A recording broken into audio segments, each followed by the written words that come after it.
सोबेदेरो reporter Ali Gohar लाड़क सोबेदेरो लगोट दरगाही सामटियो जे रहवासण बादशाह ज़ादी ज़ाल वाहिद बख्श सामटियो ऐं मिसमात साबुल ख़ातून ज़ाल गुलाब उर्फ तितर सामटियो धार एहतजाज कयो ऐं दाईंदे ॿुधायो त ॻोठ जो ख़ुदा बख्श सामटियो वारनि पंहिंजी छोकिरी कूंज धी ख़ुदा बख्श सामटियो जो अगवा जो कूड़ो ड्रामो ठाहियो। ख़ुदा बख्श सामटियो, मिठल सामटियो, फ़हीम सामटियो, फ़ियाज़ सामटियो, एजाज़ सामटियो, अनवर सामटियो वारनि ज़बरदस्ती हथियारनि जे ज़ोर ते असांजे घरनि ते चढ़ाई करे ॿिन्हिनि घरनि जो चौपायो माल सोना ज़ेवर रोक रक़म अनाज ज़बरदस्ती फुर कयो ऐं उन जूं गंदियूं सोलर प्लेटियूं पेतियूं कुहड़नि जा वार करे भञे छॾियूं। बाक़ी सामान ऐं कखान घरनि खे बहाए ॾिनी। असांजे ॿिनि हमराहनि वाहिद बख्श सामटियो ऐं संदसि पुटु वाजिद सामटियो खे अगवा करे खणी विया आहिनि। इहो समूरो लका ॻोठ जे वॾी तादाद में माण्हुनि अखियुनि सां ॾिठो आहे। ॻोठणनि मीडिया वारनि खे ॿुधायो त असां मिसकीन आहियूं, असांजो नालो न खणण जी शर्त ते ॿुधायो त ख़ुदा बख्श सामटियो ऐं उन जो भाउ मिठल सामटियो ॻोठणनि ते कूड़ा कारियनि जा इल्ज़ाम ॾेई हिननि ग़रीबनि खे कूड़ियूं फ़रियादियूं करे ॾंड ॾोह वसूल कंदा आहिनि।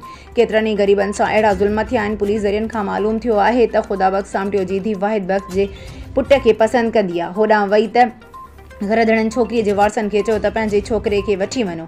इन्हनि कूड़ी फ़रियाद कई। सोबेदेरो पुलिस खे जॾहिं हक़ीक़त मालूम थी त पुलिस ॿिन्हिनि धुरियुनि जो फ़ैसिलो रखरायो। हिकु ॾींहुं गुज़रण बाद छोकिरीअ वारे धुर ड्रामो करे वरी इल्ज़ाम हटायल धुर जे घरनि ते चढ़ाई करे फुरलुट कई ऐं भन डाह कई। सोबेदेरो थाणे जे एसएचओ मोहम्मद हाशिम हिकिड़ो मीडिया खे ॿुधायो त कुझु माण्हू हथ कया आहिनि, जांच जारी आहे, कंहिंसां बि ज़्यादती बर्दाश्त न कंदुसि।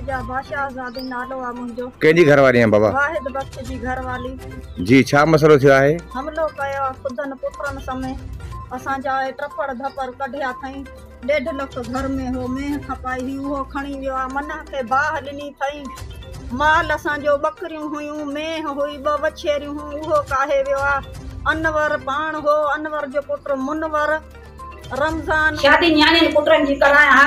मुंहिंजो सामान कुल खणी विया आहिनि। मां मेह खपाई आहे, मूंखे पैसा ॾेई वियो हो। सामटियो गुलाम शबीर 1.5 लख रोक ॾेई विया, उहो बि मुंहिंजो हिन मां खणी विया। मां अहिड़े ॾिस मां क़ुरान जी भर में रखिया हुआ, सभु मुंहिंजा खणी विया आहिनि पैसा।